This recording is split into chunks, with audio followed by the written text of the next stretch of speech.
Now, if you watched TV news last night, you'd have seen the scenes from some of our beaches where really there weren't that many people there, not as many as you'd expect the day after New Year's Eve on New Year's Day, because it was so hot. 45 degrees in many parts of Sydney. They did have some shots of parents with their kids in some of the indoor aquatic centres. Would have been the place to be. But, gee, the number of people who come through each year looking at trying to get their kids to learn to swim and dealing with when they start them, where do they start them, where do they take them, what are the methods. The Richard and Rachel Beasley of the Kids Aquatic Survival School, they've brought this new swimming resource called ISR to Australia, which is a way of preventing kids drowning. And a lot of people have been learning this way. I don't know anything about it. I wouldn't have a clue. So I'm going to find out because I've got Richard on the line. Hello, Richard. Yeah, g'day, John. How you going? All right. Now, what is it? Basically, what we teach is aquatic survival.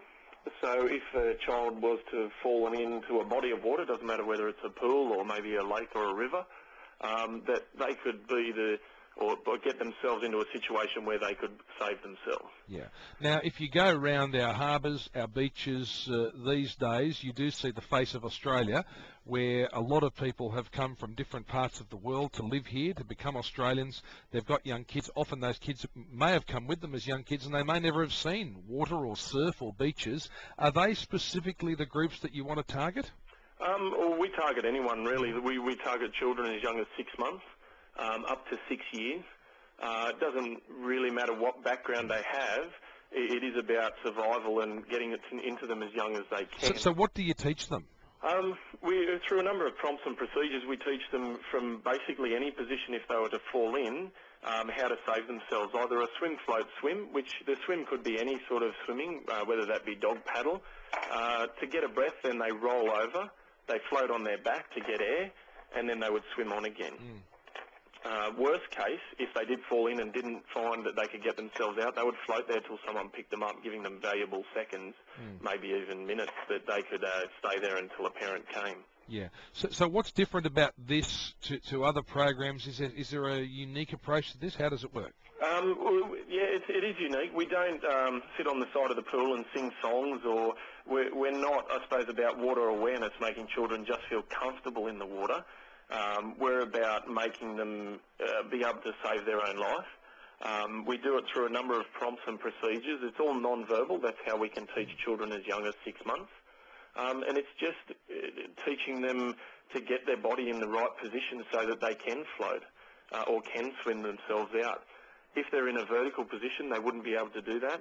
But we teach them to get into a horizontal position where it's much more efficient to swim and float. Yeah. Do you think there's a lot of kids that just go through their childhood and don't learn to swim and don't learn to float? Surprisingly there is, and I think when they get to parents, and we get a lot of parents who haven't learned to swim themselves, and then they come in here going, well, we want our child to learn, because if they were to fall in, we probably couldn't save them. Yeah. I mean, is part of that people are maybe reluctant to say, look, I can't swim? It's almost, you don't want to admit that you can't swim? Yeah, and I think too, I think a lot of people go through and think, well, I've got a bubble on my back and my child can swim, and, they sit in their floaty and they're fine. But most children drown in their clothes. We don't teach with bubbles on, and we teach the skills in the end of the course. We make sure that they can do it in full winter clothing. Yeah, okay. Well, that's important, isn't it? In full winter clothing, because you could be on a ferry or you could just fall over somewhere. The numbers of people who are by the side of the harbour. I mean, you never know. There could be a bit of a crowd. Kids get pushed into the harbour. It might be that that's the first time they've been near water. Yeah, and a lot of kids don't drown in their costume. It's pretty rare that they're in their cozies ready to go in and suddenly they drown. Yeah, if you're in a full winter outfit, that can drag you down, can't it? Yeah, and we do it with nappies on, so you can imagine how much I think one of my parents weighed it the other day, and it was up around 1.5 kilos by the end of the swimming. So. Gee. Yeah, it's quite a bit of weight. That's just the nappy in a young child. Yeah, and where are you doing this, Richard? We do this out of Lillypilly, Carringbar area, south of Sydney. Yep. And we run basically all year round. We don't run in terms. We run, because it's a 6 to 8 week program. Yep. So we run it all year round, trying to accommodate as many people as we can. Okay. All right, Richard, have you got a website or something? Or? Yes, we do. It's www.infantswim.com.